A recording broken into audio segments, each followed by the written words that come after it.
우리가 가장 가까이 있는 사람한테 가장 상처 주는 말을 참 많이 하는 것 같아요.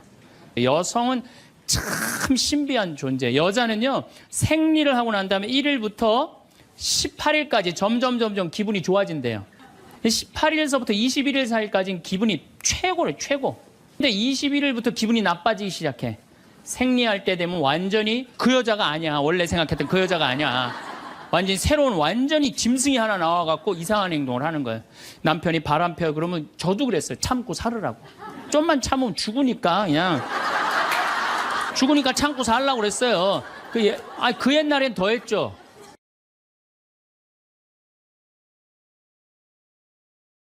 인간이 살아가면서 말처럼 중요한 것이 없습니다. 한 집에 사는 식구라 해도 말이 안 통하면 남남처럼 지내기 마련입니다. 사회에서도 말이 안 통하면 힘 있는 자들의 독재로 흘러갑니다. 국제관계에서는 말이 안 통하면 전쟁이 일어나기도 하지요. 정치인들이 입버릇처럼 말하는 소통은 다름 아닌 서로 말이 통하게 하자는 뜻입니다. 사람은 말 한마디에 인생이 바뀌기도 합니다. 박지성 선수는 수원공고 시절부터 축구 실력이 뛰어났지만 프로축구팀은 물론 대학에서도 그의 가치를 알아보지 못했다고 합니다. 당시 명지대 축구 감독은 박지성의 진가를 알아보고 선발하려고 했지만 축구팀 정원이 다 차서 할 수가 없었습니다. 박지성 선수는 어쩔 수 없이 명지대 테니스학과 정원을 빌려 입학했습니다. 그 후 박 선수는 히딩크 감독을 만나 제2의 인생을 살게 됩니다. 프로 선수도 아니고 유망주도 아니었던 박 선수를 뽑았던 히딩크는 비난 여론을 감내해야 했습니다. 미국 골든컵에서 부상을 입고 좌절하고 있던 박 선수에게 히딩크는 통역을 통해 한마디 건넵니다. 당신은 훌륭한 선수가 될 자질이 있다. 박지성 선수는 자서전에서 일분의 칭찬이 자신의 인생을 바꿔놓았다고 고백했습니다. 그때부터 자신 있게 모든 경기에 임했던 박지성 선수는 세계적 축구 명문 구단인 영국 맨체스터 유나이티드에서 뛸 만큼 세계적 축구 선수가 됐습니다. 말과 말하는 사람에는 등급이 있습니다. 생명을 살리는 말씀을 하는 사람이 있는가 하면 좋은 열매를 맺는 말씨를 뿌리는 사람, 기분을 나쁘게 하는 말투를 가진 사람이 있습니다. 자살을 결심한 천주교 신자 한 명이 죽기 전 마지막으로 미사에 참례하러 성당에 갔다고 합니다. 그날따라 신부님 강론 말씀이 위로와 용기를 줬답니다. 결국 마음을 바꿔 성당을 나오면서 열심히 살아보기로 했습니다. 이것이 바로 생명을 살리는 말씀입니다.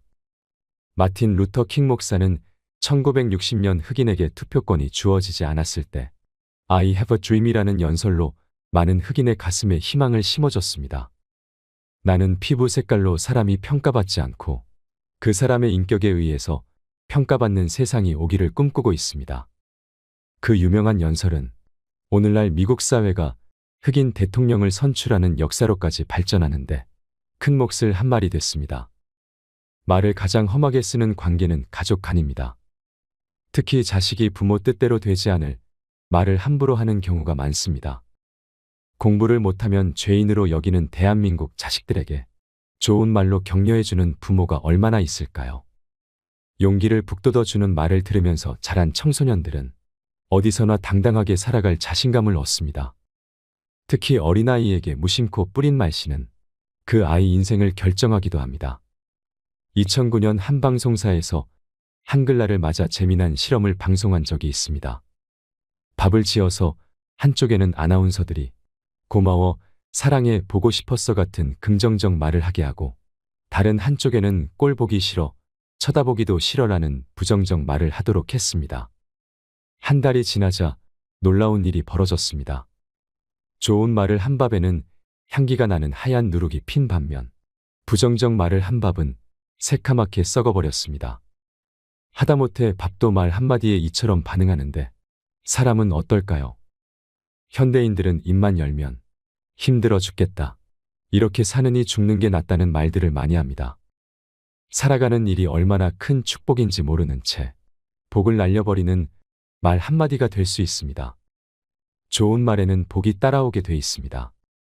사람 운명까지도 갈릴 수 있는 말 한마디에 복을 담을 수 있기를 바라며 황창현 신부님의 행복 특강을 듣겠습니다. 영상이 마음에 드신다면 구독과 좋아요, 알림 설정 부탁드립니다. 우리가 가장 가까이 있는 사람한테 가장 상처 주는 말을 참 많이 하는 것 같아요. 그래서 여러분들 부부끼리 서로 기분 나쁠 때가 있어요. 그럴 때 이렇게 뭐 감정적으로 생각하거나 극단적으로 생각할 필요가 없을 것 같아요. 왜 그렇게 생각하실 필요가 없느냐면 지금 종자가 다른 종자가 이상한 행동을 하고 있다. 이렇게 생각하면 좀 마음이 좀 편안해요. 저 사람이 날 미워해서 그러는 게 아니다. 더욱이 여성이라는 이 성은 제가 남성이기 때문에 그런 걸 많이 느껴요. 여성은 참 신비한 존재. 여자는요, 생리를 하고 난 다음에 1일부터 18일까지 점점 기분이 좋아진대요. 18일서부터 21일 사이까지는 기분이 최고래, 최고. 근데 21일부터 기분이 나빠지기 시작해. 생리할 때 되면 완전히 그 여자가 아니야. 원래 생각했던 그 여자가 아니야. 완전히 새로운 완전히 짐승이 하나 나와갖고 이상한 행동을 하는 거예요. 그러니까 여자는 기분이 좋고 나쁘고 너무 분명해요. 좋을 때는 한없이 좋고 나쁠 때는 또 한없이 나쁜 경우가 있어요. PMT라고 이게 여자는 그 생리 전 긴장감이 있대요. 이 현상이 있어갖고 여자의 감정을 남자들이 내 말로는 난 도저히 이해가 안 돼. 이 주기를 몰라서 그래요. 더욱이 여자가 한 18일에서 21일 사이는 기분이 얼마나 좋으냐면은 처녀 때도 이때 만약에 파티장에 가고 술을 먹는데 남자를 보면은요 모든 남자가 다 멋있게 보인대. 그래갖고 그냥 이때 그냥 술 먹고 호텔에 다음날 아침에 깨보면 어머머 내가 미쳤어 내가 왜 그랬지? 이런 일이 이때 벌어지는 거예요. 그래서 보통 보면은 부부들 보면 너무 예쁜 여자하고 이상하게 생긴 남자가 부부로 사는 경우가 있어요. 이 경우는 18일에서 21일 사이에 만난 경우에 이 경우는 전혀 어울리지 않는데도 같이 사는 경우가 있어요. 그걸 뭐 번개 맞은 사랑, 운명 같은 사랑 그런 거 아니에요. 그런데 이게 결혼할 때만 이런 현상이 일어나는 게 결혼하고도 계속 이 주기가 반복되는 거예요. 그러니까 남자들도 이걸 이해를 못하니까 답답한 거. 저 여자가 왜 저러나? 느닷없이 왜 신경질을 부리지? 또 느닷없이 너무너무 잘하고. 이런 주기, 본인들도 아마 그런 주기에 대한 인식이 있으실 거예요. 인간이라는 게 그렇게 복잡한 것 같아. 근데 옛날에는 이렇게 복잡해도 몰라도 됐어요. 그냥 참고 살고 그냥 견디고 살고 성당에서 십자가 생각하고 참으라고 그러면은 그냥 참고. 제가 20년 전만 해도 뭐 신부님 남편이 때려요, 남편이 바람 펴요 그러면 저도 그랬어요. 참고 살으라고. 좀만 참으면 죽으니까 그냥 죽으니까 참고 살라고 그랬어요. 그 옛날엔 더 했죠. 그 옛날에는 뭐 100년 전, 200년 전에는 참고 살면 둘 중에 하나 아무나 빨리 죽으니까 그냥. 근데 요즘은요 한 3, 40살 된 사람이 남편이 때려요, 바람 펴요, 빚만 만들어놔 이러면요 참고 살라고 얘기하기가 참 두려워요.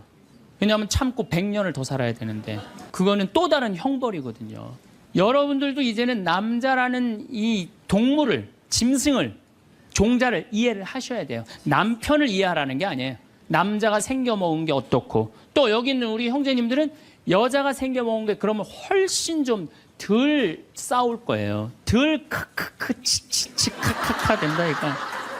그런데 이제 부부끼리도 서로에 대한 이해가 필요하지만은 여러분들 자녀에 대한 이해가 필요합니다. 자녀를 이해하셔야 돼요. 그리고 자녀하고 대화를 해야 돼요. 자녀하고 대화를 해야 되는데 우리나라 엄마들은 참 편안하게 교육해요. 딱 한마디만 하면 되니까 공부해. 이건 절대 교육이 아니에요. 작년 3월 13일 날 고등학교 3학년 남자아이가 엄마를 죽였어요. 목으로 칼을 찔러서.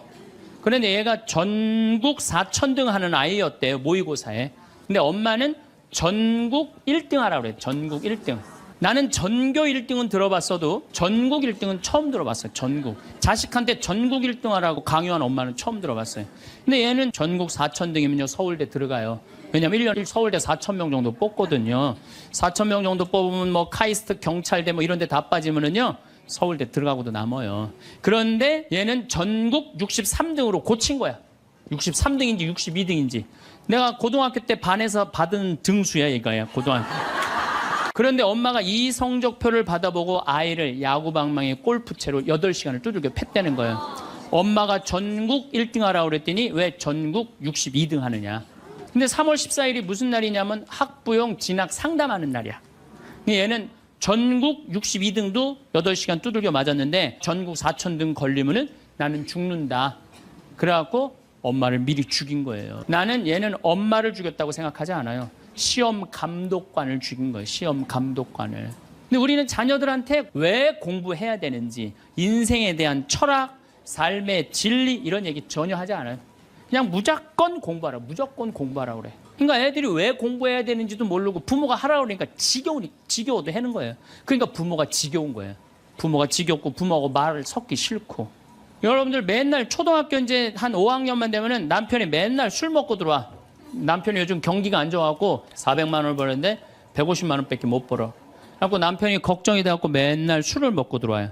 그러면은 아내가 한다는 소리가 그래요. 지겨워 죽겠어. 뭐하러 나하고 결혼했어. 술하고 결혼하지. 내가 이혼을 하든가 말든가 해야지. 아빠는 맨날 술 먹고 들어오고. 초등학교 5학년만 되면은 여자의 초등학교 5학년 애들 눈치가 빨라요. 아, 우리 집이 지금 심각하구나. 엄마 아빠가 곧 이혼하면 나는 엄마하고 살아야 될까 아빠하고 살아야 될까 고민해요. 아빠가 밤 10시에 술이 취해갖고 들어왔어. 그래도 딸이라고 아빠 오셨어요? 아빠가 한다는 소리가 우리 딸 이리 와. 아빠가 안아줄게. 걱정하지 말고 넌 들어가서 공부해. 이 아빠가 다 알아서 할게. 아니 엄마는 이혼한다는데 뭘 다 알아서 한다는 거야. 근데 엄마는 지겨워 죽겠어. 내가 이혼하든지 말든지 이런 소리 하면요. 얘는 마음 잡고 공부 못합니다. 공부하란다고 공부하는 게 아니거든요. 정말 지혜로운 엄마는 어떤 엄마인 줄 알아요? 남편 술 취해갖고 들어오면은 방에다 뉘어놓고 근심 어린 얼굴로 쳐다보는 초등학교 5학년 딸아 아빠가 맨날 술 먹고 들어오니까 걱정되지? 엄마 나 걱정돼. 아빠가 왜 저래 조금? 사실은 아빠가 요즘 경제가 좀 어렵지 않니? 너도 알다시피 지금 유럽의 그리스 사태 터졌잖아. 그리고 이란 핵무기 때문에 지금 석유값이 자꾸 올라가고 있어. 그리고 미국은 리먼 브라더스 경제 위기가 왔잖아. 이렇게 어려운 경제 위기가 와서 아빠가 한 달에 400을 벌어야 되는데 150밖에 못 벌어. 근데 너도 알다시피 우리 핸드폰 내 식구 쓰면은 20만 원이야. 그다음에 전기세 10만 원이야. 그다음에 아빠 차 운행하고 우리 버스 타고 전철 타고 다니는 거 30만 원이야.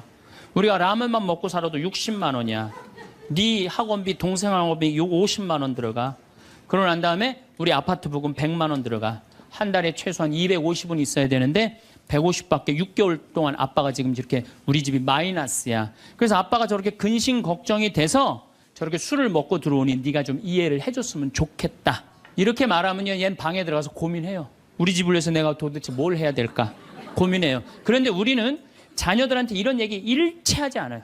일체하지 않고 너는 들어가서 뭐 하라고 그래? 공부하라고 그래. 그러니까 애들이 공부를 왜 해야 되는지 모르잖아요. 유대인들은요, 초등학교 1학년만 되면은 왜 우리가 이 초막절을 지내야 되는지, 왜 우리가 과월절을 지내야 되는지, 할머니 할아버지는 어떻게 살았고 엄마 아빠는 어떻게 살았고 다 얘기해줘요. 이스라엘 애들은 초등학교 1학년 때부터 철드는 거예요. 아, 이런 역사 안에서 내가 살아가야 되는구나. 제가 지난 3월달에 이스라엘에 초청을 받아서 갔다 왔어요. 근데 마침 그 사막 체험을 했는데 그때 이스라엘의 영재 아이들이 거기 왔었어요. 천재 아이들이죠. 근데 이스라엘은 고등학교 3학년 18살만 되면요 무조건 군대 가야 돼요. 3년. 남자고 여자고 다 3년. 근데 걔네들이 전부 다 의대 합격한 애, 공군사관학교 합격한 애, 다 그런 애들이야. 그래서 내가 물어봤어요.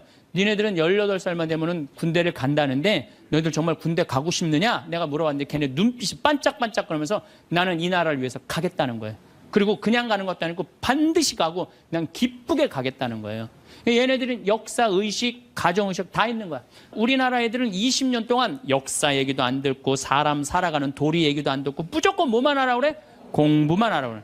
제가 얼마 전에 내 친구의 친구가 세상을 떠났어요. 근데 그 세상 떠난 사람 여자야. 근데 고등학교 2학년 딸이 있고 대학교 1학년 아들이 하나 있는 거야. 그런데 이 엄마가 딸을 깨워야지 딸은 일어나서 학교를 가는 거예요. 근데 10시가 됐는데 엄마가 안 깨운 거야. 엄마가 왜 나를 안 깨웠지? 10시가 됐는데 부엌에 가보니까 심장마비로 죽은 거예요. 심장마비로 죽었는데 아들이 이제 올라왔죠. 지방대학 다니면서. 아들이 올라왔는데 아들이 장례 때 하나 울질 않더래요. 우리 친구가 가서 보니까. 그리고 그냥 슬퍼하질 않더래요. 그런데 장례하는 날 아빠한테 그러더래요. 아빠, 나 내일 MT가 있는데 나 그거 꼭 가고 싶은데 나 어떻게 하면 좋으냐고. 나 내일 MT 가게 해달라고 그러더래요. 철이 안 들은 거죠. 그런데 여러분들, 얘가 철이 왜 없을까요? 누가 이렇게 철없이 키웠을까요? 부모가 철없이 키운 거예요. 뭐 하라고 그런 거야? 공부하라고 그러는 말 외에는 한 얘기가 없는 거예요. 공부하라는 얘기. 우리 집에 형제가 4형제예요. 근데 우리 둘째 형이 머리가 나빠요. IQ가 99에. 난 126인데. 근데 우리 둘째 형이 중학교 1학년 때 어느 날 갑자기 공부를 잘하는 거예요. 반에서 1, 2등을 하는 거예요. 그리고 좋은 고등학교 가고 좋은 대학 나와서 뭐 대기업 하고 요즘 아주 그냥 번듯한 회사의 사장이에요. 그래서 내가 3년 전에 형한테 물어봤어요. 형은 IQ가 자기 항상 그러니까 난 99밖에 안 된다고. 형은 IQ가 99밖에 안 되는데 왜 이렇게 공부를 잘하고 사회에서 이렇게 정말로 남들 부러워하는 자리까지 올라갔느냐고. 근데 형이 이런 말씀을 저한테 하더라고. 형이 신부님, 내가 중학교 1학년 때 아버지가 큰 간 수술을 했어요. 난 초등학교 4학년 때 기억나요. 아버지 병원에 가면 천도복숭아 따먹었던 거 기억나요. 그리고 아버지가 퇴원을 하고 다음 날 허리를 구부리고 출근을 하시더래요.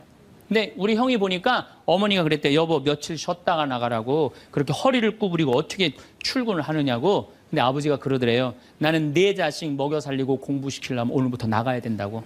그 일주일 동안 99짜리 IQ가 지켜본 거예요. 지켜보면서 자기가 그런 생각을 했대요. 내가 저 아버지를 위해서 해야 되는 건 공부다. 그래갖고 이 99 IQ가 코피가 터져가면서 공부를 한 거예요. 근데 그 아들은 내가 봐도 그때부터 효자인데 지금까지도 효자예요. 왜? 부모의 삶에 동참했기 때문에. 여러분들은 자녀를 여러분들의 삶에 얼마나 동참시키세요? 어제 내가 평창에서 강의를 했는데 할머니 한 분이 평생 한 번도 그런 얘기 안 했대. 자식한테 먹여주고 재워주는 거 외에는 한 게 없다는 거예요. 여러분들 개는요 10마디 알아듣는데요. 기다려, 앉아, 손, 엎드려 이 정도 알아듣는데요. 그리고 원숭이는 한 30마디 알아듣는데 자기네들끼리도. 사람은 적어도 하루 한 집에서 살면서 10,000마디는 해야 된대요. 근데 우리가 자녀들한테 무슨 얘기해? 일어나, 밥 먹어, 학교 가, 숙제, 공부해, 시험은 10마디 정도밖에 안 한 거야. 20년 동안. 하느님을 사랑하는 거, 사람을 사랑하는 거, 살아가면서 사람의 도리, 우리 집안의 내력, 그런 얘기 생전 안 하는 거예요. 생전. 내가 어떤 고민을 하는지, 내가 어떤 갈등 속에서 사는지, 아빠하고 어떤 추억이 있는지 그런 거 전혀 모르는 거예요. 밥만 먹여주는 부부. 그러니까 10마디 이상 안 하는 거예요. 그러니까 내가 자녀를 키우면서 계속 들어가서 공부해 10마디 이상 안 한 이 집은 무슨 집이냐? 개 같은 집이에요. 개 같은 집. 사람 집이 아니에요. 사람 집이 아니에요. 다정한 대화를 할 수가 없는 거야. 그러니까 우리 이 둘째 아들은 정말 그때부터 지금 나이가 50이 넘었는데 아직까지도 효자예요. 나보다 신부가 됐으면 더 잘 살았을 거예요. 둘째 형이. 근데 큰형은 이제 우리 어머니 아버지가 이제 휴가를 이제 우리 생태마을 요즘은 이제 거의 못 오시는데 휴가를 오면 이제 누나, 큰아들, 둘째 아들이 돌아가면서 모시고 와요. 근데 이제 뭐 큰아들도 자기도 뭐 조그만 공장을 하는데 바쁘니까 바쁜 와중에 어머니 아버지 모시고 오는 거 아니에요. 오다가 어머니가 아이고 얘야 묵주를 까먹었다 그러면 신경질을 부린대요. 바빠 죽겠는데 어떻게 하라고 그러냐고. 지금 일주일만 손가락으로 하고 오라고 그냥 그런데요. 근데 둘째 아들은 어머니가 평창에 오다 얘야 묵주를 까먹었다 그러면 둘째 아들은 그런데 우리 어머니가 저한테 해준 얘기예요. 어머니 걱정하지 마세요. 톨게이트 앞에서도 그런데 어머니 걱정하지 마세요. 차 돌리면 되죠 뭐. 그리고 그 차를 돌려갖고 30분 동안 집에 가서 그 묵주를 찾아서 모셔다 드린다는 거예요. 그러니까 부모가 불편한 게 싫은 거야. 왜? 이 자식은 중학교 1학년 때부터 누구의 삶에 동참한 거야? 부모의 삶에 동참한 거야. 여러분들은 자녀들을 언제부터 삶에 동참시켰어요? 부모가 속이 썩는지 아빠가 힘든지 고통스러운지 그런 건 하나도 얘기 안 하잖아요.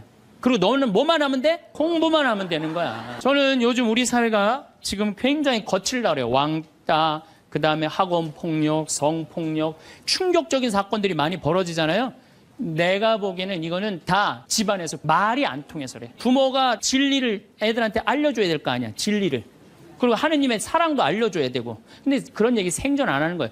저는 요즘 무슨 대책 막 낼 때 정말로 한심해요. 그런 대책으로는 해결이 안 돼요. 저는 중학교 때 성당을 이틀 갔어요. 토요일 날, 일요일 날. 뭐 이틀 간 게 아니라 6일이면 6일 다 갔죠. 7일이면 7일 다 갔어요, 성당. 매일 가서 성당 살았어요. 그 성당 가면은 매일 교리 배우고, 거룩한 거 배우고, 진리 배우고, 사람 사랑하는 거 배우고, 사람 배려하는 거 배우고. 그랬잖아요. 학원이 무슨 학원이야. 토요일 날이는 맨날 친구들하고 이 순교자 성월에는 유대철 내가 그때 주인공 됐었어. 유대철 연극하고 성탄 때는 또 저기 뭐 성가 연습하고 문학적으로 심성적으로 신앙생활을 했을 때는 아이들이 거룩하고 그중에 또 뭐 신학교 간 뭐 학사님 있으면 그 학사님 너무너무 부러우면 나도 한번 신부로 살아볼까. 또 수녀원 간 사람 있으면 또 이 여자아이들도 나도 저렇게 아름다운 수도자로 살아볼까. 그런 문화가 있었다고요. 근데 우리 천주교만 그런 게 아니라 자라보면 교회 다니는 애들, 절에 다니는 애들 다 그렇게 자랐어요. 그러니까 심성이 예쁘게 자라는 거죠. 근데 요즘 애들은 뭐만 해요? 공부만 해요. 그러니까 심성이 예쁘게 자랄 수가 없는 거예요. 아무리 대책을 발표해봐요. 소용이 없는 거예요. 그래서 나는 진짜 똑똑한 정치인이라면은 토요일 날, 일요일 날 신앙생활 하게 해야 돼요. 똑똑한 정치인들이라면 그 문화생활 하게 해야 돼. 애들이 절대 공부를 하면 안 돼요. 토요일 날, 일요일 날은. 그렇게 잘하면은 우리 사회가 굉장히 건강해지고 거룩해지고 진리가 충만한 나라가 될 거예요. 공부한다고 되는 일이 아니에요. 공부한다고. 그러니까 자식들하고 대화를 하려고 해도 대화를 해본 적이 있어야지 대화를 할 거 아니야. 공부하라는 말 외에는 해본 적이 없는데. 그래서 엄마 명동에 어때? 좋았어? 좋았어. 어떻게 좋았어? 그냥 좋았어. 넌 들어가서 빨리 공부해. 자, 그렇다면은 내가 어떻게 하면 대화를 잘할 수 있을까? 말을 잘할 수 있을까? 첫 번째, 들어라. 우리가 이게 부족해요. 듣는 게 부족해. 우리나라 사람들이 듣는 게 부족해. 제가 평택에서 본당 신부할 때 교우가 한 5천 명 됐었어요. 본당 신부 혼자 하는데 하루에 고해성사를 200명, 300명이 보는 거예요. 너무너무 힘든 거야. 그러니까 내가 주일날 막 교우들이 1분 이상 고해를 하면 막 신경질이 나는 거야. 그러니까 할머니들이 그냥 신부님 내가 6.25 때 시집 와갖고 그냥 독자 집에 시집을 왔는데 아들을 하나 낳았어요. 아들을 하나 낳았는데 그놈이 독자라고 내가 너무 오냐오냐 해서 키우다 보니까 이놈을 장가를 보냈는데 이놈이 이혼을 해갖고 손자를 나한테 맡겨갖고 내가 지난주에 그 손자 찾으러 다니느냐고 주일미사를 빠졌어요. 아, 주일미사 빠졌는데 왜 6.25 전쟁부터 시작을 해. 그래서 내가 교우들한테 항상 교육할 때 죄는 간단히 죄 진 것만 얘기해라. 과정은 설명하지 말고. 그러니까 참 교우들도 결론만 얘기하는 게 참 답답할 거 아니야. 고해소에서 그 답답한 속을 털어놔야 되는데 신부님은 막 200명, 300명 주름 기다리고 있고. 근데 내가 능평이라는 데 본당 신부를 딱 갔는데 교우가 500명이야. 딱 10분의 1이야. 고해소에 들어가고 성물돌 끝났는데도 들어오는 사람이 아무도 없는 거야. 너무 심심한 거예요. 그래갖고 이제 고해소에 딱 들어오면 너무 반가운 거예요. 그래갖고 신부님 저 시어머니를 미워했어요. 그럼 평택에서는 4계명 부모에게 효도하라고 그랬는데 미워하면 안 된다. 예수님이 십자가 생각하고 시어머니한테 잘해라. 딱 간단해. 그렇게 했는데 능평에서 이 자매 나가면 이제 아무도 안 들어오니까 왜 시어머니를 미워하는데요? 아이 뭐 내가 시집을 왔더니 그냥 손자하고 그냥 고모하고 그냥 남편만 하고 나는 그냥 완전 식모 취급하고 친정에도 못 가게 하고 어휴 그러면 안 되지. 그 시어머니 며느리한테 밥 얻어먹으면서 정신 나간 시어머니네. 그러면은 그 자매가 신이 나는 거지. 신이 그것뿐만 아니라 내가 혼수 살림 얼마나 구박을 많이 받았는지 몰라요. 그러면은 내가 이제 아유 정말 늙으면 그거 정말 다 그래. 하여튼 자매님 참 그런 집에서 힘들게 산다. 그러면 막 눈물 콧물 흘려가면서 시어머니 욕을 바가지로 해요. 그러면서 자매가 신부님 이렇게 시어머니 욕해도 되느냐고 걱정하지 말라고 여긴 비밀이 지켜지는 데니까 걱정하지 말라고. 그러니까 한 20분 정도 막 시컷 시어머니 욕하면은요. 대부분의 며느리들이 뭐라 그러냐면 신부님 꼭 시어머니가 있어서 불편한 것만은 아니에요. 시어머니가 애도 봐주고 반찬도 이런 거 저런 거 해줄 때는 나 너무너무 좋아요. 아 그런 것도 있어요. 예. 신부님 이번 사순절을 맞이해서 내가 우리 성가정 만들려니까 내가 시어머니한테 내가 잘할게요. 아유 뭐 잘하면 좋죠. 반찬도 맛있게 하고 한 번 더 웃으면서 얘기할게. 아유 훌륭하십니다. 나는 한 게 아무것도 없어. 아유 그러느냐고. 그러면 자기가 고해하고 자기가 훈화하고 자기가 보속하고 자기 결심까지 다 하기가 나가. 응. 말은요 들어주기만 하면 돼요. 여러분들 친구들하고 뭐 좀 상담할 때 지적질할 필요 하나 없어요. 나이 50, 60 넘어갖고 너 그러니까 네가 그 꼴로 사는 거야. 그러면 그 자기 속 얘기하는 사람이 너 그러니까 그 꼴로 사는 거야. 그럴 때 아유 맞아 내가 그래서 내가 이 꼴로 사나 보다. 그럴 것 같아. 기분 나빠할 것 같아요. 당연히 기분 나빠하죠. 당연히. 우리 집에 많은 그 중고등학교 학교 다니기 싫어하는 애들을 데리고 와요. 요즘 내가 바빠서 거의 상담을 못 하는데 데리고 오면은 얘가 학교를 안 간다는 거예요. 중학교 2학년, 3학년 애가 학교를 관두겠다는 거예요. 그러면 내가 많은 경우 상담을 하면은 거의 90%는 그랬던 것 같아요. 너 학교 많이 다니기 싫으니? 네, 다니기 싫어. 그럼 관둬. 뭐 다니기 싫은데. 아, 신부님한테 다니라고 설득하러 데리고 왔는데 신부님이 뭐라 그래? 나는 이제 그렇게 마음 먹고 애가 오는 거예요.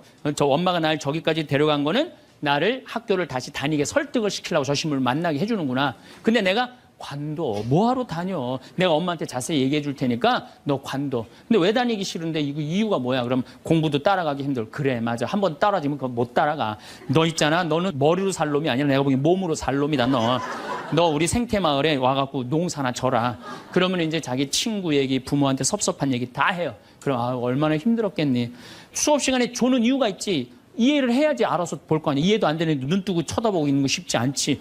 시민이 그거 어떻게 알았냐. 다 내가 옛날에 해봐서 알아. 한 1시간 동안 얘 공감, 동감 해주고 고개만 끄덕여주면요. 얘네들이 거의 끝날 때 뭐라 그러는지 알아요?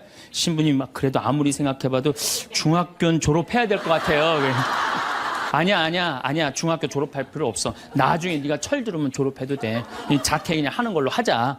아니에요, 신부님. 중학교 졸업하는 게 나을 것 같아. 그래? 그러면 가서 한번 다녀봐. 다니다 힘들면은 꼭 나한테 얘기하면 내가 꼭 엄마한테 얘기해 줄게.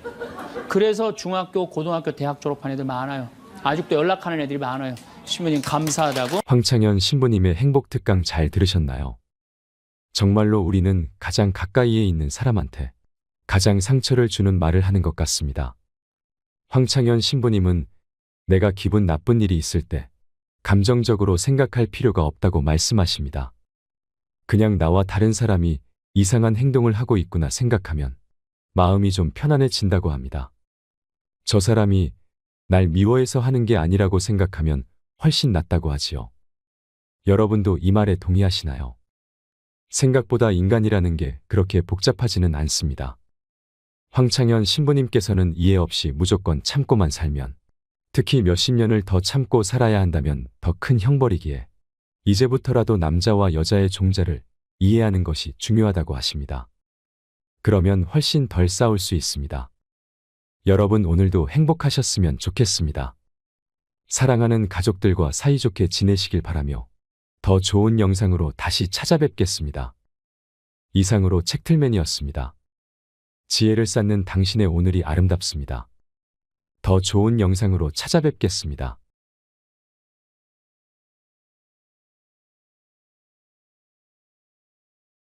2, 3분 사이에는 죽었는지 샀는지 구분도 못한대요. 현실인지. 마침 뒤에서 기다리고 있던 사람이 누구냐 하면은 간호사였어. 간호사가 기다리고 있었는데 앞에 사람이 벼락을 맞아 팍 쓰러지니까 어떻게 배운 대로 심폐소생술을 시작을 한 거예요. 심폐소생술을 시술을 해갖고 살려낸 거야. 이게 육신을 살려내면 영혼이 아무리 천국에 가도 다시 돌아와야 된대, 육신으로. 그래서 세상에 돌아온 거예요. 그래서 옛날에는요, 사람이 죽을 때 눈을 뜨고 주고 입을 벌리고 죽으면 눈을 감겨주고 입을 다물어 줬던 이유가 영혼이 다시 돌아오지 못하게 하려고. 그렇게 다물어 줬다는 거예요. 근데 이 사람은 너무 천국에서 행복하게 있는데 이 간호사가 이 주책맞게 심폐소생술을 해서 살려낸 거야. 눈을 떴고 당신은 병원에 있습니다. 의사들이 눈앞에서 오갑니다. 안타깝지만 당신은 오래 살지 못할 것 같습니다. 당신은 슬프면서도 이상하게 마음이 차분해집니다. 뭐라 설명할 수 없는 감정인데요. 눈앞 의사들도 너무 태연해서 당신에게 위로가 될 정도입니다. 병실로 옮겨졌고 가족들이 보입니다. 가족들은 당신에게 용기를 주지만 사실은 그들이 절망하고 있습니다. 의사가 당신을 보러 왔습니다. 당신은 얼마나 더 살 수 있는지가 가장 궁금합니다. 그는 통계적인 임상 경험으로 당신에게 대략 얼마만큼 시간이 남았는지 알려줄 수는 있습니다. 그러나 의사도 신은 아니기에 확신할 수는 없습니다. 때문에 많은 의사가 애매한 답을 들려주죠. 물론 당신이 의사가 예상하는 것보다 더 오래 살 수도 있습니다. 그러나 안타깝게도 당신이 바라는 것보다는 일찍 죽게 될 것입니다. 당신은 갑자기 변하기 시작합니다. 몸이 불균형에 빠진 것 같은 느낌이 들고 힘이 잘 들어가지 않습니다. 또 갑자기 딸꾹질이 날 수도 있고 이유 없는 가려움증이 생길 수도 있습니다. 이런 현상을 의사들은 증상의 부담이라고 부르는데요. 건강하던 때와는 다르게 당신이 스스로 몸의 감각에 신경 쓰다 보니 생기는 현상입니다. 마음도 약해질 대로 약해졌습니다. 곧 가족들의 손을 다시는 잡을 수 없다는 것을 절감합니다. 올해 크리스마스에는 가족과 무슨 약속을 했었나 생각하게 됩니다. 어떤 형태로든 당신은 슬픔에 사로잡힙니다. 지극히 자연스러운 마음이죠. 그러나 슬퍼만 하기에는 시간이 얼마 없습니다. 이제 당신이 죽는다는 사실에 대해 진지하게 생각해야 합니다. 의사들이 당신에게 무엇을 해주길 바라나요? 혹은 무엇을 절대 하지 않기를 바라나요? 누군가는 기계적인 인공 호흡을 바라지 않고 누군가는 강제의 영양주입을 원하지 않습니다. 이런 문제를 결정해야 하는 것은 매우 힘든 일입니다. 원하지 않는 죽음이지만 피할 수 없기에 죽음의 세부 사항을 당신이 결정해야만 하는 거죠. 이럴 때는 그간 삶에 대한 질문을 던져보면 좋습니다. 살면서 당신이 잘했던 일이 무엇이었나 가만히 생각해 보는 거죠. 가혹할 수도 있지만 죽음은 당신이 견뎌야 하는 일입니다. 하지만 온전히 당신만의 일은 아닙니다. 장례업체 사람들이 당신을 어떻게 모실지 궁금해할 것입니다. 화장이냐 매장이냐, 시신은 어떻게 할 거냐. 당신에겐 생각하고 싶지 않은 일들이지만 그들에겐 매우 중요한 문제입니다. 당신이 가족에게 어떤 의지를 남겨놓는다면 큰 도움이 될 것입니다. 정말 시간이 얼마 안 남았습니다. 이제 당신의 심장은 박동을 멈추고 발이 차가워질 겁니다. 호흡도 잦아들고 감각이 조금씩 무뎌질 텐데요. 무서울 수도 있지만 당신만 겪는 일은 아닙니다. 아시다시피 죽음은 유일하게 모든 이에게 공평하게 찾아오는 것이니까요. 죽어간다는 것은 매우 역동적인 과정입니다. 당신의 삶만큼이나 특별하게 당신만의 방식으로 죽음을 받아들이면 어떨까요? 지금 막 당신의 신체가 생명과 작별을 고하는 과정을 시작했습니다. 차분하게 눈을 감으세요. 좋습니다. 잘하셨어요. 그동안 정말 수고 많으셨습니다. 장례식장에 많은 사람들이 찾아와 눈물을 흘립니다. 하지만 사진 속 당신의 마지막 얼굴은 너무나도 밝게 웃고 있습니다. 사진 속 얼굴이 너무 아름답고 빛이 나 더욱 슬퍼지네요. 정작 당신은 살면서 얼마나 자주 이렇게 밝게 웃어봤나요? 당신은 평생 세상의 한 부분이었습니다. 당신은 친구들과 가족에게 그들의 삶의 바탕에서 소중한 사람이었습니다. 하지만 이제 당신은 떠나고 없습니다. 그래서 지금 이 시간이 아주 특별한 것입니다. 이 시간은 다시 오지 않습니다. 이건 선물 같은 것입니다. 사람들이 죽기 직전에 느낄 수 있는 감각에 대해 생각해 보신 적이 있나요? 반드시 당신이 알아야 할 이야기였을 거라 생각합니다. 우리는 실제 임종을 앞둔 사람들의 심리를 간접 체험하면서 오늘 또 분명하게 살아야 할 이유를 찾게 됩니다. 당신이 숨쉬는 일상이 얼마나 숭고한 순간들인지 생각해보는 시간이 되셨길 바랍니다. 황창현 신부님의 행복특강 바로 시작하겠습니다. 영상이 마음에 드신다면 구독과 좋아요, 알림 설정 부탁드립니다. 지난주에 앤더슨 시 코리아라는 뉴욕의 정형외과 의사가 벼락 맞은 얘기를 했습니다. 벼락을 맞아서 죽었더니 몸에서 영혼이 빠져나와서 자기 시신을 장모님이 쫓아내려와서 울고불고 하고 이 사람아 죽으면 어떻게 하나? 그런데 자기 시신을 보고 있는데 정작 본인은 하나도 안 슬프더라는 거예요. 그러니까 죽은 영혼은 여러분들 슬프지 않아요. 그러니까 여러분들 죽은 영혼을 위해서 너무 슬퍼하는 것도 죽은 영혼 멋쩍게 만드는 거예요. 누구한테 맡겨? 하느님한테 맡겨야 돼요. 앤더슨 시 코리아라는 의사는 딱 영혼이 나왔을 때 아 내가 죽었구나. 내가 이제 떠날 때가 됐구나. 보통 2, 3분 사이에는 죽었는지 샀는지 구분도 못한대요. 현실인지. 그래서 이거를 미국에서는 NDE라고 Near Death Experience라고 그래요. 임사체험, 근사체험, 죽음체험이라고 그래요. 죽음의 선상에서 왔다 갔다 하는 거예요. 그래서 이제 아내하고 딸하고 마지막 작별을 해야 되겠다 생각을 하고 아내하고 딸이 있는 호텔로 걸어가려고 그러는데 걸어가지지가 않더래요. 여러분들 죽은 영혼들이 처음으로 착각하는 게 육신이 아직도 있는 줄 안 되는 거예요. 육신은 이미 저기 누워있고 영혼만 나온 거예요. 그래서 육신이 있는 줄 알고 차가 지나가면은 차를 피하려고 막 그런다는 거예요. 육신도 없는데.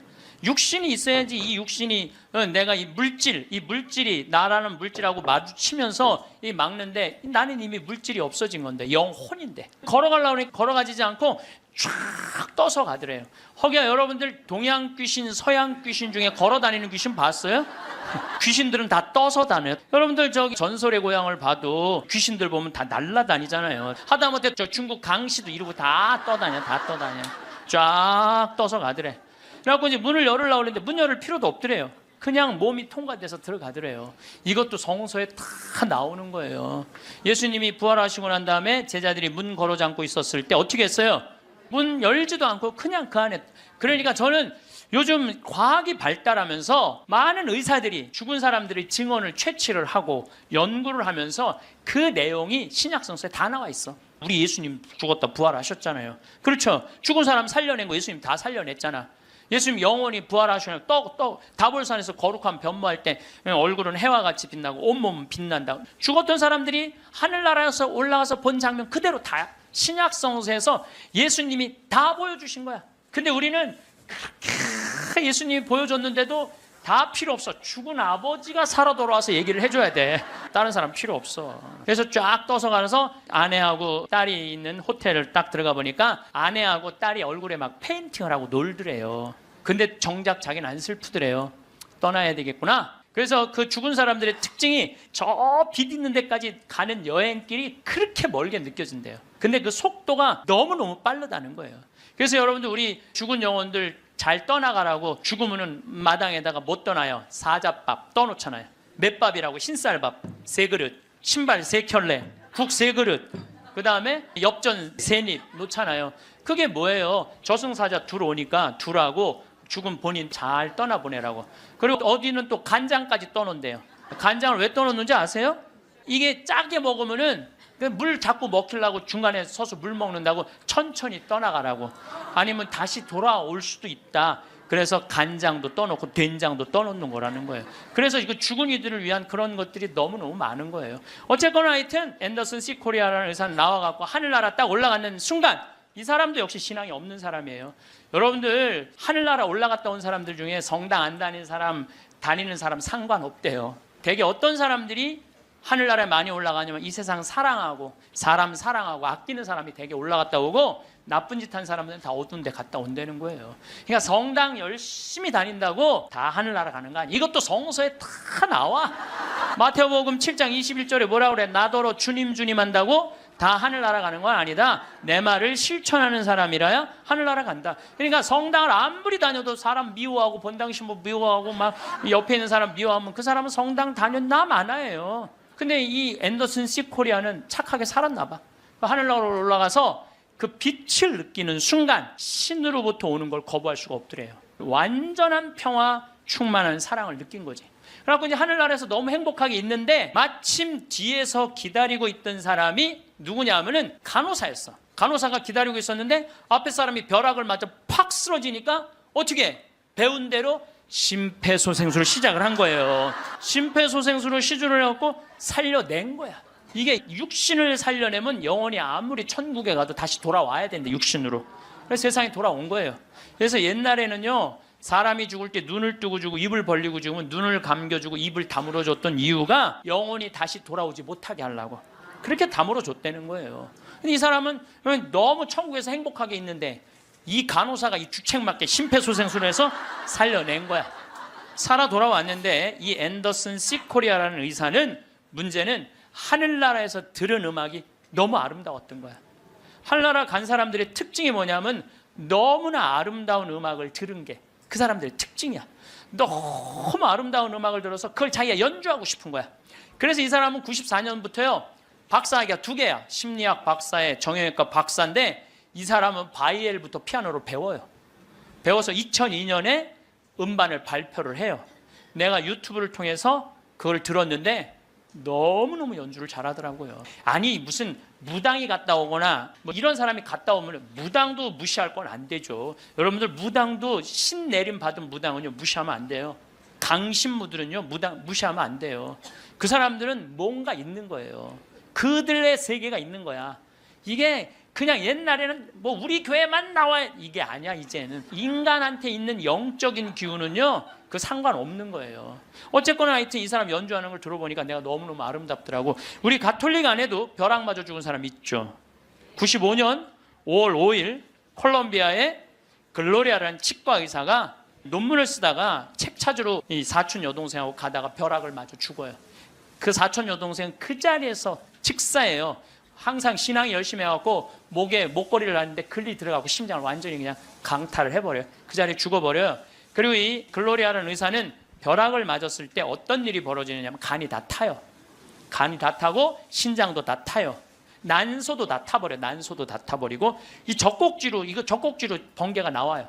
그래갖고 이 오른쪽 젖꼭지가 날아가버려요. 젖이. 그럼 완전히 다리도 다 타고 완전히 죽은 거죠. 근데 이 여동생이 그 병원에 또 의사였어. 의사들이 죽었다, 이거 산소호흡기 뛰자. 절대 못 뛰겠다. 난 우리 언니는 죽은 게 아니다. 이 사람은 영혼인데 나가갖고 하늘나라 올라가갖고 천국, 연옥, 지옥 다 돌아다니는 거예요. 그리고 이 사람은 16살 때 낙태를 해요. 그러면서 하나님이 너 낙태한 거 그래 다 보여주는 거야. 그냥 자기가 살아생전에 자기는 막 맨날 그냥 미용하고 막 옷 엉덩이 뭐 이런 것만 신경 쓰던 여자예요. 성당도 열심히 다니긴 했지만은 그거보다는 세상 일에 더 많은 매력을 가졌던 여의사예요. 예쁘고. 근데 이제 뭐 이 사람은 하늘나라에서 이제 여행을 다 하는데 살았느니 죽었느니 그러는데 일주일이 지났을 때 시골의 농부 하나가 미사 참여를 할 때 얼마나 열심히 하냐면은 주머니에 10,000페소, 5,000페소가 있을 때 10,000페소는 하느님한테 봉헌하고 5,000페소로 빵을 사서 먹는 정말로 착한 사람이에요. 여러분들 주머니에 10만 원짜리하고 10,000원짜리 있으면 여러분들 얼마짜리 낼 것 같아요? 10,000원짜리? 저는 그렇게 생각하지 않아요. 여러분들은 어떻게 해서든지 1,000원짜리 찾아서 1,000원짜리 내지 무슨 10,000원짜리를 내. 우리 천주교 신자들이. 근데 이 시골 농부는 3년 전에 완전히 강도를 맞아서 그나마 키우던 닭까지 없던 사람이야. 아무것도 없는데 하느님한테 10,000페소 봉헌하고 5,000페소로 빵을 사요. 근데 저도 이번에 남미에 한 달 동안 강의 갔다 왔지만은 남미 사람들은요 빵을 다 신문지에 싸서 팔아요. 그리고 그 신문지를 싸서 빵을 펼치는데 신문지에 글로리아라는 의사 기사가 떠요. 그걸 보고 이 사람 그 자리에 무릎을 꿇어요. 하느님, 이 능력 있는 의사를 만약에 살려 돌려보내신다면 내가 성모님 성지 순례를 갈 것이고 죽은 이들을 위한 기도를 열심히 하겠다고. 그걸 하느님이 들어요. 참 신기하죠? 그 사경을 헤매는 그 글로리아라는 의사한테 하느님이 하늘나라에서 이런 얘기를 해요. 내가 너를 살려 돌려보낼 것이다. 왜 돌려보내느냐 하면은 너의 공로가 아니다. 이 시골의 농부, 너무 나를 따르고 사랑하는 이 농부가 너를 위해 간절하게 기도했기 때문에 내가 너를 살려 돌려보내는 것이다. 돌아가서 이 하늘나라에서 본 것을 증언을 해라. 그리고 살려 돌려보내요. 그래서 이 글로리아라는 의사는 살아 돌아와요. 그런데 일주일이 지나고 다리를 너무 피가 안 돌기 때문에 잘라야 된다고 그러는데 이 사람은 살아 돌아와서 간도 재생이 되고 난소도 재생이 되고 신장도 재생이 되고 다리도 다 재생이 돼요. 그래갖고 애까지 또 낳아요.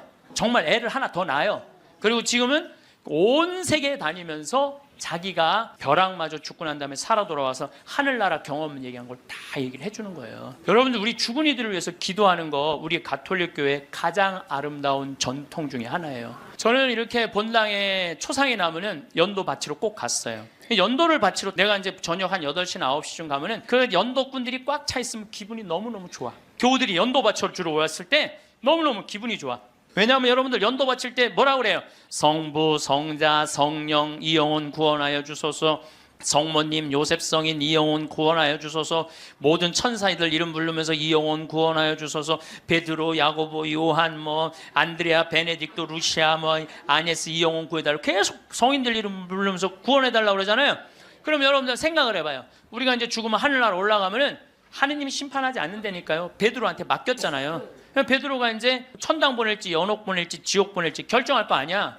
혼자 결정하지 않을 거예요. 수호천사 부르고 아까 성서에도 얘기했잖아요. 하늘의 천사가 너를 지켜보고 있을 것이다. 수호천사 부르고 수호 성인 부르고 연관된 성인들 다 불러서 천당 보낼 거냐 지옥 보낼 거냐 연옥 보낼 거냐 얘기를 할 거야.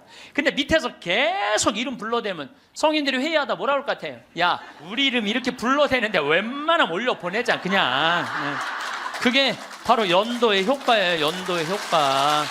그래서 여러분들 본당에서 세상 떠나는 교우들이 연도 났다 그러면은 시간 내서 꼭 가서 술을 먹으라는 것도 아니고 그냥 잔칫밥을 먹으라는 것도 아니에요. 그냥 여러분들 가서 연도 바쳐주는 거 최고의 선물이에요. 제가 지난 봄에 우리 교구에 젊은 신부님 엄마가 돌아가셔서 61에.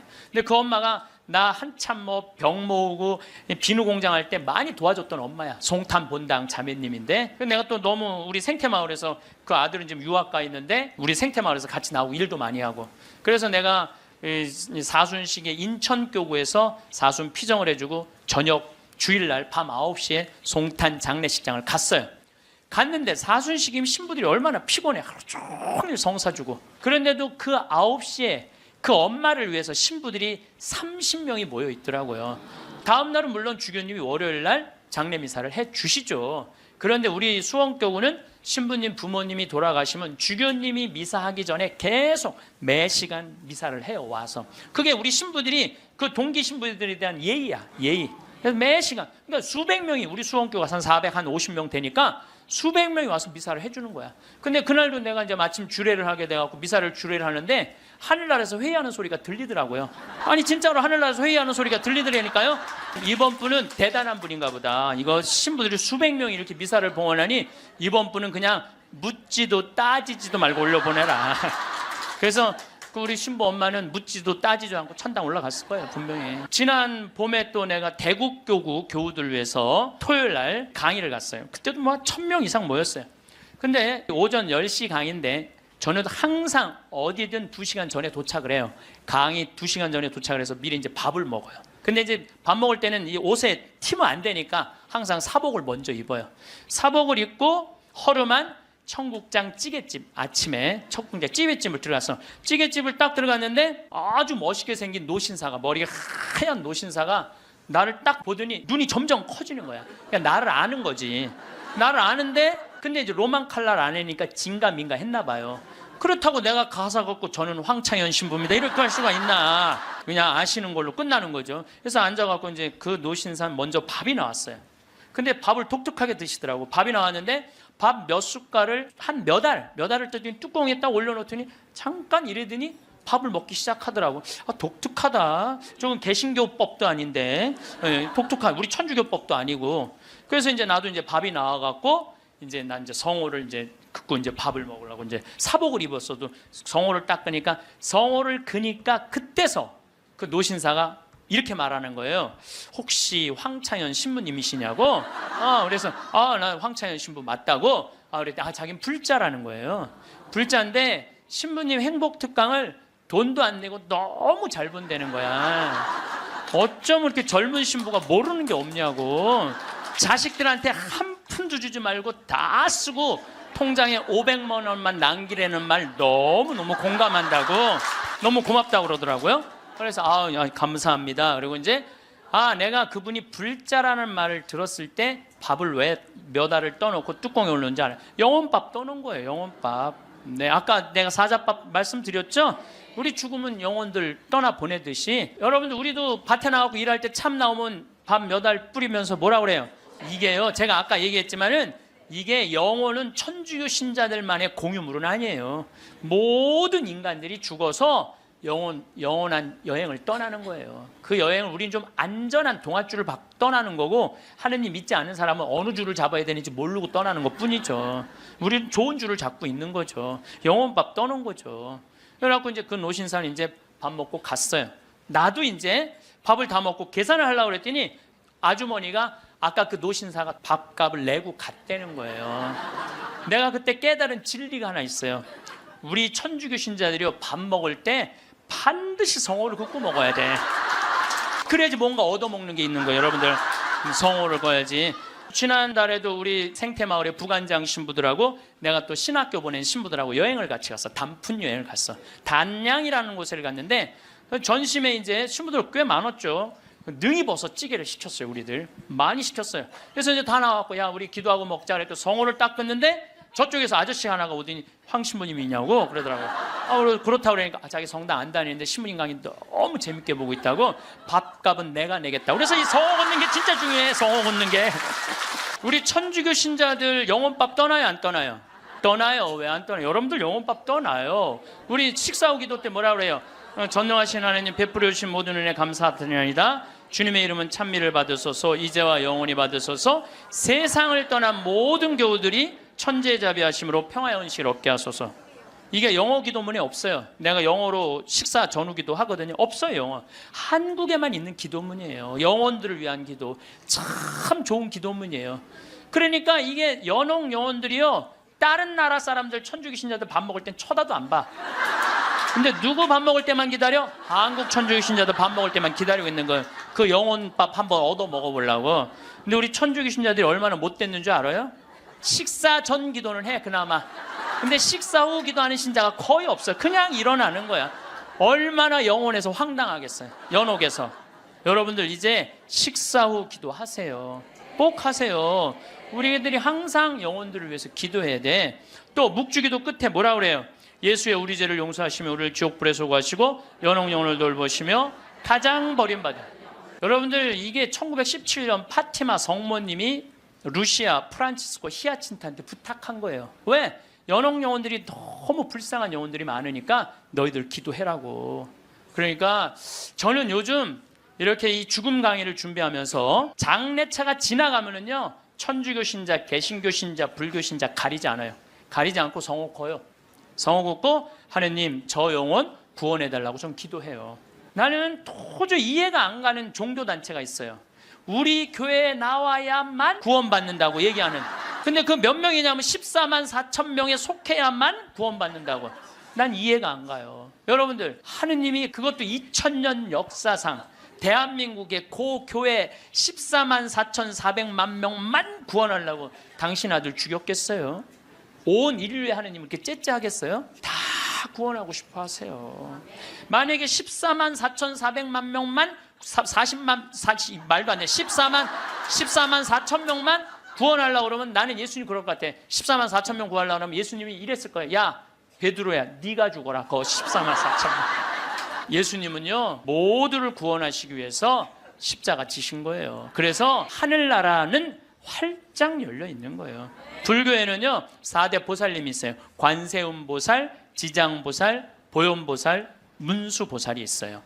관세음보살은 이 세상에 자비를 베푸는 보살이에요. 근데 지장보살님은 저 지옥에 단 한 명이라도 있으면은 자기는 성불하지 않겠다고 그러는 보살님이에요. 아니 우리는 지옥에 가면 천국에 못 가잖아요. 근데 불교는 또 달라요 우리하고. 그러니까 지옥의 마지막 한 명까지 구원하겠다는 게 그 보살님의 마음인 거야. 나는 그 보살님이 너무 마음에 들어. 이게 난 하느님의 마음이라고 생각 들어요. 하느님의 마음. 그러니까 여러분들도 모든 사람들이 구원받을 수 있도록 항상 기도하셔야 돼요. 여러분들은 구원 받을 것 같아요? 안 받을 것 같아요? 여러분들 구원 받아요. 적어도 이 시간 강의 듣겠다고 여기 나와서 앉아있는 여러분들은 구원 받아요. 여러분들 천당 간다는 확신 있으면 행복하지 않겠어요?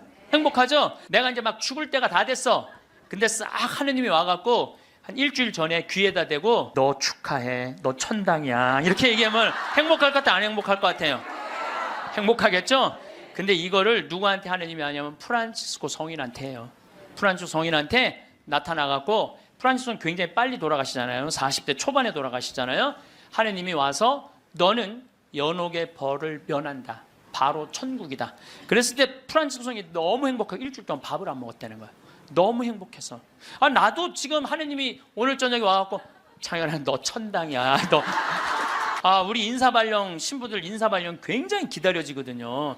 뭐 저야 뭐 평창에 있으니까 뭐 인사발령이 별로 없으니까. 그래도 신부들 인사발령 굉장히 기다려져.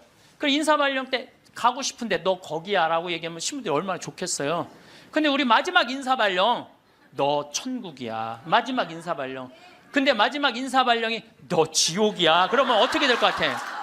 가슴이 철렁하죠. 여러분들은 구원 받으세요. 예수님은요 마테오복음에 지옥 얘기 그렇게 많이 안 하세요. 마테오복음에 천국 얘기는 37번 하고 지옥 얘기는 13번밖에 안 해요. 다른 복음에는 아예 지옥이 거의 없어요. 많이 나와요. 한두 번밖에 안 돼요. 그리고 나머진 한번 오늘 저녁에 집에 가서 성서 읽어보세요. 여러분들 눈이 확 뜨일 거야. 끊임없이 하늘나라 얘기를 해요. 끊임없이 기쁜 소식 얘기를 해요. 하늘나라 하늘나라 하늘나라. 내가 이거 이만큼 하늘나라에 관련된 성서가 꽉 차 있어요. 그러니까 하느님이 주고 싶은 거는 뭐예요? 하늘나라예요.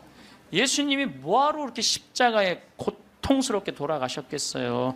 우리한테 천국을 주기 위한 거예요. 요한복음 3장에 보면은 예수님이 니코데모하고 얘기할 때 이런 얘기를 해요. 믿는 사람은 누구나 사람의 아들 안에서 영원한 생명을 얻게 하려는 것이다. 하느님께서는 세상을 너무나 사랑하신 나머지 외아들을 내줬다고 그래. 이 내줄 때는 확실히 주는 거예요. 내주시오. 그를 믿는 사람은 누구나 멸망하지 않고 영원한 생명을 얻게 하셨다. 하느님께서 아들을 세상에 보내신 것은 세상을 심판하시려는 것이 아니라, 예수님이 한 말이에요. 하느님께서 아들을 세상에 보내신 것은 세상을 심판하시려는 것이 아니라 세상이 아들을 통하여 구원을 받게 하시려는 것이다. 참 쉽죠. 믿기만 하면 되는데 그게 이렇게 어려워. 믿기만 하는데 그걸 그냥 천장 쳐다보고 있는 거야 없는 거야 이러고 앉아 있으니 참. 요한복음 5장 29절에도 선을 행한 이들은 부활하여 생명을 얻고 악을 저지른 자들은 부활하여 심판을 받을 것이다. 요한복음 5장 39절에 이런 얘기가 나와요. 너희는 성경에서 영원한 생명을 찾아 얻겠다는 생각으로 성경을 연구한다. 바로 그 성경이 나를 위하여 증언한다. 그런데도 너희는 나에게 와서 생명을 얻으려고 하지 않는다. 근데 왜 예수님은 우리한테 지옥 얘기를 가끔 하셨을까? 여러분들 자식들 이렇게 교육시킬 때 어떨 때는 좋은 얘기도 해주고 어떨 때는 혼내기도 하고 그러죠? 똑같은 거예요. 근데 혼낼 때도 여러분들 꼭 굳이 애를 그냥 우리 어머니가 나 어렸을 때 너 정말 다리 밑에서 주워왔는데 진짜 너 다리 밑에 갖다 버린다? 이런 얘기 참 많이 하셨어요. 나는 원래 내가 고향이 다리 밑이 내 고향인 줄 알았어요. 하도 그런 얘기 많이 들어갔고. 근데 우리 어머니는 한 번도 다리 밑에 날 버리지 않으셨어요. 예수님도 똑같은 거예요. 아니 아버지가 자식 지옥 가길 원하는 아버지가 어디 있어요? 그건 아버지가 아니지. 근데 우리는 하느님의 사랑을 많이 믿지를 못해요. 참 왜 이렇게 의심하는지 몰라. 저는 본당 신부 10년을 하는 동안 총회장님 4분하고 살았어요. 근데 이 4분의 총회장님들이 정말 열심히 했어요. 일을. 그러니까 우리 동창 신부들이 성당에 오면 맨날 총회장이 있는단 말이야. 야, 니네 총회장을 어떻게 하길래 저렇게 열심히 하냐? 나 별말 안 했어. 딱 한마디밖에 안 했어. 무슨 말 했는데? 나는 총회장님을 믿는다. 믿는다는 말 한마디에 총회장님이 책임감을 느끼는 거예요. 본당 신부가 믿는다는데. 그러니까 저는 강의 다닌다고 성당 거의 있었던 적이 없어. 맨날 성당 비우고 돌아다녔는데 두 번 다 성당을 신설 성당이니까 성당을 하나는 신부 전 신부님이 져주신 거 내가 완성을 했고 두 번째 성당은 내가 처음부터 끝까지 졌거든요. 그래도 저도 성당에 생전 안 붙어 있었어요. 그래도 성당 너무 잘 져줬어. 근데 누가 다 책임진 거예요? 총회장이 다 책임. 뭐 때문에? 내가 믿는다는 말 한마디에. 여러분들 그 많은 신들 중에 인도에는 신이 3억 명이나 된다는데 그 많은 신들 중에 야훼 하느님 당신만을 나의 주님으로 믿습니다라고 고백하면은 하느님은 나한테 책임감 느낄 것 같아 안 느낄 것 같아요? 아니 저놈이 날 믿는다는데 저거 하나 천당에 못 데려오겠어요? 근데 만약에 여러분들이 어느 날은 믿는 것 같고 어느 날은 안 믿는 것 같고 그럼 하느님은 어떠실 것 같아요? 어느 날은 책임져야 될 것 같고 어느 날은 책임지지 않아도 될 것 같고 그러네. 믿으려면 어떻게 믿어야 돼? 확실하게 믿어야 돼. 그리고요 제가 예비자 교리 참 잊지 못하는 예비자가 하나 있었어. 6개월 동안 그렇게 예수님에 대해서 얘기하고 성경에 대해서 얘기하고 예수님 증언했는데 6개월 후에 교리 마지막 끝에 자 마지막으로 질문해 보십시오 그랬더니 딱 손을 들더니 신부님 솔직히 얘기해 달라는 거예요. 뭘 솔직히 얘기하냐니까 진짜 예수님 믿냐고 솔직히 해달라는 6개월 지났는데 자 여러분들도 저한테 그렇게 물어보고 신부님 솔직히 한번 얘기해보라고 예수님 믿느냐고. 내가 이스라엘 다녀오고 과달루페 가고 파티마 가고 루르도 가고 또 수많은 사제생활 23년 하면서 수많은 신앙 체험하고 나도 신앙 체험하면서 내가 느낀 게 있어요. 내가 확실하게 나한테 물으면 내가 얘기할게. 하느님 확실하게 살아계셔. 그런데 문제는 내 영혼의 상태 때문에 하느님을 느끼지 못하는 거예요. 하느님은 그냥 계셔. 근데 내 이놈의 영혼이 왔다 갔다 하는 거지. 하느님이 있다 없다 하는 게 아니야. 내 마음 안에 신앙이 있다 없다 하는 거지. 하느님은 그냥 그대로 그 자리에 계셔. 내가 깨어서 기도하고 주님을 끊임없이 찾고 주님께 찬양을 드리고 감사를 드리면요 주님은 응답해 주세요. 근데 혼자 그냥 방구석에 갖고 있는 거야 없는 거야 이러면은요 아무리 대답해 주고 싶어도 방구석에서 나와야지. 근데 여기 지금 나와 있는 분들은 대답을 듣잖아요. 마태복음 25장에 슬기로운 처녀, 미련한 처녀 얘기가 나와요. 슬기로운 처녀 등잔에는 기름이 많았고 미련한 처녀 등잔에는 기름이 하나도 없었어. 미련한 처녀들은 어떤 처녀들이 미련한 처녀들이냐면 맨날 의심하고 성당도 안 나오고 가난한 사람도 안 도와주고 그냥 이러고 있는 처녀들이 미련한 처녀들이에요. 슬기로운 처녀들은 어떤 처녀들이야? 명동에서 피정 있다고 아침부터 와서 앉아있고 이 처녀들이 기름 종지에 기름이 많은 처녀들이에요. 여러분들이 이웃에게 복음을 선포하고 참된 삶의 길, 진리의 길을 가르쳐주는 거 기름 한 방울 모으는 일이에요. 성교회는 어느 누구도 개인이 지옥에 떨어졌다고 단정짓지 말라는 거예요. 하다못해 어떤 부인이 남편이 다리에서 뛰어내려서 죽었어. 자살을 했어. 너무 슬퍼. 매일매일 우는 거야. 내가 이거 정말 책에서 내가 읽은 거예요. 요한 마리 비안네 신부님한테 찾아간 거예요. 신부님, 천주교에선 자살하면은 지옥에 간다는데 우리 남편은 다리에서 뛰어내려 죽었는데 어떻게 하면 좋으냐고. 근데 이 요한 마리아 비안네 신부님이 내 속을 뻥 뚫리는 얘기를 했어요. 그 신부님이 뭐라고 그랬냐면 그 부인한테 걱정하지 마라. 당신 남편 지옥 안 갔다. 무슨 소리냐. 지옥에 간다는데 그 다리 밑에서 강까지 떨어지는데 시간이 굉장히 오래 걸린다는 거예요. 떨어지는 사이에 회개를 했다는 거예요. 웃을 일이 아니에요. 아니 내가 왜 말만 하면 웃어. 실질적으로 그 순간에 회개할 수 있다는 거예요. 그리고 당신 남편은 그 순간 떨어지면서 회개를 했기 때문에 지금 연옥에서 지금 훈련을 받고 있으니까 걱정하지 말라고. 연옥벌이 끝나면 천국에 올라가니까. 그래서 여러분들 우리가 예수 마리아 요셉만 외워도 연옥에 7년제가 감해진대요. 예수 마리아 요셉 누구 불쌍한 영혼들 기억하여 주소서. 3종 기도만 해도 10년을 감해진다는 거예요. 3년 기도. 그러니까 식사 후 기도, 예수 마리아 요셉 3종 기도 얼마나 좋아요. 밥 먹을 때 그냥 하면 되는데 그게 그렇게 힘들어? 아니 나는 우리 부관장 신부하고 아예 식탁에다 3종 기도 이렇게 써놔요. 그럼 써놔갖고 부활 3종 기도 그때 가면 또 까먹잖아. 부활 3종 기도. 그래서 영어로도 한 번 하고 우리나라 말로도 한 번 하고 그래 좋더라고요. 3종 기도 하는 거. 식사 후 기도는 반드시 하고. 근데 어떨 때는 나 식사 후 기도 벌써 일어나서 가는 신자들 태반이야. 나는 전능하신 하느님 벌써 가. 세상을 떠난 모든 교우들이 천재자비하시고 평화하시 아직도 한참 남았는데 그러지 말라는 거예요. 1991년 팸 레이놀즈라는 이 가수는 미국의 가수인데 작곡가 겸 가수인데 심한 뇌 동맥류가 걸려요. 이 수술은 굉장히 위험한 수술이에요. 왜냐하면 이 사람을 수술하면 뇌에 있는 피를 다 빼야 돼. 뇌에 있는 피를 다 빼고 심실 정지, 심장을 정지시켜야 돼. 그러니까 사실은 죽이는 거예요. 죽였다가 다시 살리는 수술이야. 그런데 이 사람이 97년에 수술을 해. 애리조나 대학에서. 이때 지금은 죽음 이후의 세계에 대한 연구가 미국이 너무 많이 해요. 100개 대학에서 연구를 하고 있어요. 지금 우리나라만 지금 죽음 이후에 대한 관심이 없지 미국엔요 그런 책 애프터 라이프 죽음 이후의 세계 너무너무 책이 많아요. 영어로 된 책 내가 미국에 가서 이 강의하니까 엄청나게 선물을 하더라고요. 어쨌든 이 팸 레이놀즈가 수술할 때는 의사들이 완전히 죽이는 수술이니까 저 사람이 진짜 영혼이 빠져나오느냐 그거 참관을 해요. 근데 여러분들 이 사람은 뇌에 피를 빼고 심장을 전지시키고 완전 마취를 하고 수술하는 거예요. 여러분들 마취 수술 해봤던 경험 있으세요? 나도 20년 전에 맹장 수술할 때 마취를 했는데 한심하더라고요. 내가 신부님 마취 들어갑니다 그런데 그게 뭐라고 딱 들어갔는데 아무 생각이 안 나는 거야.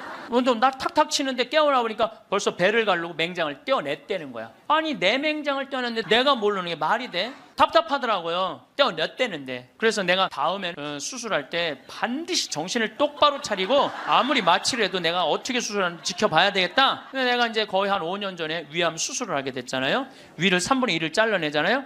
그래서 이제 난 6시간짜리 마취를 이제 하러 들어갔는데 이제 수술실 들어가면서 내가 속으로 나한테 외웠어요. 정신 똑바로 차려야지. 정신 똑바로 차려야지. 수술실 들어가고 신부님 마취 들어갑니다. 그럴 때 딱 씌울 때 정신 똑 그걸로 끝이야. 정신 똑 그걸로 끝이야. 깨어나 보니까 배를 가르고 위를 3분의 1을 잘라냈다. 이번에도 그냥 당한 거지 그냥. 아무 생각이 안 나. 아무 생각이. 근데 이 팸 레이놀즈도 이 수술실에 들어갈 때 뇌에 피를 다 뺐으니 이 사람은 아예 생각이 없는 사람이에요. 심실 정지시키고. 그래갖고 딱 수술을 시작을 했을 때 이 사람은 영혼이 빠져나와요. 빠져나와갖고 수술실 장면을 지켜봐요. 의사가 간호사한테 지시하는 거, 수술 도구 전해주는 거, 그리고 자기 머리를 자르는 수술 도구를 봐요. 자기 머리 자르는 걸 봐요. 쫙 자르고. 내가 이제 죽었구나. 그래갖고 이 팸 레이놀즈는 병원 위로 올라가고 하늘나라 올라가는데 자기 할머니가 목소리가 특이했대. 하늘나라에서 막 부르더래요. 오라고. 하늘나라 올라가 보니까 자기 할머니가 있고 죽은 형제 친척들이 쫙 있더래요. 너무 아름다운 모습으로 빛을 내고. 그러니까 죽은 사람들 거의 공통적인 의견이에요. 근데 자기 기타를 가르쳐준 외삼촌이 넌 아직 키워야 되는 애도 있으니까 넌 가야 된다고. 난 가기 싫다. 이거 너무 좋다. 가라. 가기 싫다. 그러면서 실갱이를 하는데 삼촌이 확 미는데 수술이 끝난 거예요. 깬 거죠. 살아 돌아온 거죠. 근데 이 사람은 놀랍게도 참관한 의사들한테 의사들 배치를 다 얘기를 해줘요. 어떤 의사가 어느 자리에 있었고, 수술 도구는 여러분들 우리들이 수술하러 들어갈 때요, 절대 수술 도구를 개봉을 안 해요. 오염될까봐, 감염될까봐. 그래갖고 의사들이 완전하게 다 방지를 하고 이 사람 마취 끝나고 난 다음에 수술 도구를 다 꺼내요. 그러니까 우리들은 수술 도구를 어떻게 생겼는지 몰라. 수술실에 들어간 사람 알아요, 몰라요? 모르죠? 근데 자기 머리 자른 거, 전동기, 칫솔같이 생긴 것까지 다 설명을 하는 거야. 너무너무 놀라운 거죠. 여러분들 이런 연구를요, 하버드 대학, 예일 대학, 세계 최고의 대학들이 연구를 하는 거예요. 그냥 내가 무슨 뭐 무당하고 만나갖고 그냥 대충 얘기하는 게, 짜고 얘기하는 게 아니고, 이건 뭐 논문으로 나오는 내용들을 여러분들한테 전해주는 거예요. 여러분들은 바쁘니까 책 읽을 시간이 없잖아. 내가 대신 읽어갖고 다 지금 전해주는 거예요. 미키라는 시각장애자, 앞이 안 보이는 사람인데, 이 미키는 18살, 우리나라는 20살인데 교통사고로 죽어요. 근데 이 사람은 태어나서부터 앞이 안 보이던 사람이야. 그러니까 하얀색이 뭔지, 까만색이 뭔지, 빨간색이 뭔지 아무리 설명을 해줘도 모르죠. 태어나서부터 앞이 안 보이니까. 나무가 어떻게 생겼는지 뭐 설명을 해줘도 상상을 하지, 꽃이 어떻게 생겼는지 알 수가 없잖아요. 근데 이 사람이 교통사고로 죽어요. 죽어서 딱 수술실에 들어갔는데 자기 몸을 처음으로 봐요. 반지를 보고 자기인 걸 알아요. 아, 내가 저렇게 생겼구나. 머리 모양을 보고 아, 내가 저렇게 생겼구나. 그리고 죽어서 하늘나라로 올라가는데 빨주노초 파남보를 다 보는 거예요. 너무 아름다운 빨주노초, 온갖 아름다운 꽃, 새, 나무를 보는 거예요. 그러고 하늘나라에서 너무너무 행복하게 있는데 수술해서 살려낸 거야. 육신을 살려내면 돌아와야 된다고 그랬잖아요. 돌아온 거예요. 돌아왔는데도 이 사람은 어떤 거야? 역시 앞이 안 보이는 거죠. 근데 역시 앞이 안 보이는데도 이 사람은 모든 색깔을 너무 정확하게 설명을 하는 거예요. 나무는 어떻게 생겼고 꽃은 어떻게 생겼고. 이 미키라는 사람도 굉장히 중요한 연구 대상자가 돼요. 왜냐하면 아예 시각장애자인데 모든 색깔에 대한 설명을 너무 잘하는 거야. 한 번도 색깔을 본 적이 없는 사람인데. 그러니까 영혼이 빠져나가는 거죠. 그래서 우리가 이게 죽는 걸로 끝나는 게 아니야. 죽음이 아니고 새로운 삶으로 옮아가는 과정인 거예요. 여러분들 이제 죽는 거 싫어요, 좋아요? 좋아해야 돼. 아니, 죽는 게 싫으면 어떻게 해? 죽는 게 싫으면은. 천주교 신자가 이제 죽는 거 좋죠? 그래도 죽는 게 싫어.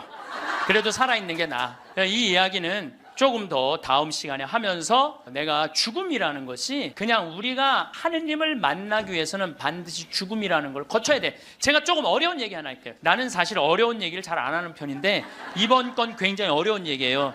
요거는 방송 보면서 적어갖고 한번 묵상해 보세요. 데이아르드 샤르댕이라는 신부님이 있어요. 이분은 최고의 지성인이에요. 이분도 너무 유명한데 여러분들이 바빠갖고 이분 책을 읽을 시간이 없죠. 이분은 신학자면서 지질학자예요. 지질학자. 그런데 이분이 뭐라고 그랬냐면은 우리는 이 육신은 영원히 이 육신을 잠시 경험하고 가는 거라고 그래요. 그러니까 이 육신은 그렇게 중요한 게 아닌 거야. 뭐가 중요한 거야? 영혼이 중요한 거야. 영혼이 중요한데 우린 영적인 삶을 살지 않기 때문에 그 영적인 세계에 대해서 답답한 거예요. 그러니까 너무 육신에 매달리는 거, 육신의 관계에 매달릴 때 영혼의 그 영적인 세계가 죽는 거예요. 그래서 여러분들 기도하는 시간 자주 가지시고 이런 피정 시간 자주 가지시고 그럴 때 영혼의 눈이 뜨일 때 내가 쓰고 있는 육신이 언젠가 떠나야 되는 육신이라는 걸 깨닫게 될 때 삶의 지혜는요 엄청나게 바뀔 거예요. 자, 여러분들 마침 기도로 그 유명한 천상병 시인의 귀천 하늘로 간다. 우리는 언젠가 하늘나라로 가잖아요. 그거 기도 바치겠습니다. 귀천 나 하늘로 돌아가리라. 새벽빛 와 닿으면 이슬 더불어 손에 손을 잡고 나 하늘로 돌아가리라. 노을빛 함께 단둘이서 길슬개서 놀다가 구름 손짓 하면은 나 하늘로 돌아가리라. 아름다운 이 세상 소풍 끝내는 날 가서 아름다웠더라고 말하리라. 감사합니다. 황창현 신부님의 강의가 어떠셨나요? 불확실성으로 가득 찬 우리의 인생에서 확실한 한 가지는 우리가 죽는다는 것입니다. 얼마 전 40여 년간 의사와 대학 교수로 근무하다 암 진단을 받고 퇴임을 한 소화기 내과 권위자가 죽음관의 중요성을 강조했습니다. 수많은 죽음을 목격하면서 깨닫게 된 사실, 죽기 직전에 이걸 후회한다라는 주제의 연설에서 그는 죽기 몇 달 전부터 오는 증상은 세상 일에 관심이 없어지고 주로 잠을 자고 이런 것들로 시작해서 임종이 임박해서는 혈액순환이 안 되니까 피부에 반점이 나타나고 가래가 들끓고 소변을 잘 안 보게 되는 것들이 임종이 임박한 증상이라고 볼 수가 있다고 운을 뗐습니다. 저명한 의학 학술지의 논문들을 토대로 임종이 다가온 이들이 근사체험을 겪게 된다고 전하기도 했습니다. 생전의 삶이 파노라마처럼 펼쳐지는 회고가 근사체험의 여러 요소 가운데 하나라는 게 그의 설명입니다. 그러면서 수십 년간의 삶이지만 짧은 시간에 중요한 사건들을 전부 되돌아보게 된다는 것이라고 전했습니다. 아울러 죽음은 소멸이 아닌 옮겨감이라고 말합니다. 죽음은 삶의 마지막 단계이고 어떤 면에서는 마지막 성장의 기회라고도 볼 수가 있습니다. 그러므로 우리는 메멘토 모리, 나도 언젠가 죽는다는 걸 자주 기억하고 이런 죽음관을 가능한 일찍 갖는 게 무엇보다 중요합니다. 암 환자가 가장 후회하는 부분으로는 후회와 원망의 반응이 대표적이라고 합니다. 또 암에 걸리기 전으로 돌아간다면 무엇부터 할 것인가라는 물음에는 후회하지 말고 무엇이든 조금 더 일찍 했으면 좋았겠다는 대답이 많았습니다. 그러면서 많은 사람들이 빨라도 40대 후반, 50을 보는 나이에 비로소 그런 생각을 하지만 이런 생각을 10년만 좀 더 빨리 했다면 자신의 삶 자체가 상당히 많이 달라지지 않았을까 생각한다고 답했다고 합니다. 나는 어떻게 죽음을 맞이할 건지 우리는 건강할 때부터 생각해봐야 합니다.